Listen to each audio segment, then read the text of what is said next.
ভোরবেলা নামাজ পড়ে প্রতিদিন আমি আমার বেলকনিতে আমার গাছগুলো দেখতে আসি। আমার মনটা এমনিতেই ভালো হয়ে যায়। এতদিন অনেক বৃষ্টির কারণে গাছগুলো একদম কেমন জানি হয়ে গেছিলো, এই দুদিনই রোদ পেয়ে একটু তাজা তাজা হয়ে গেছে। বেশি স্যাঁতসেঁতে থাকলে বেলকনির গাছগুলো এত ভালো থাকে না, কারণ পর্যাপ্ত পরিমাণ রোদ পড়ে না, সেই জন্য।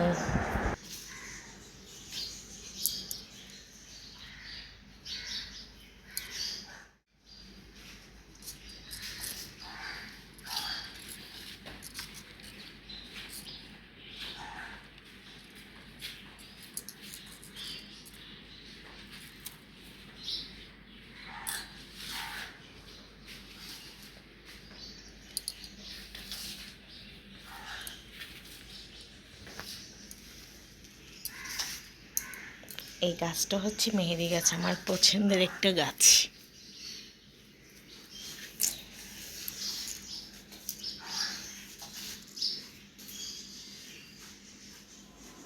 আজকে শুধু আমার গাছগুলি দেখাবো।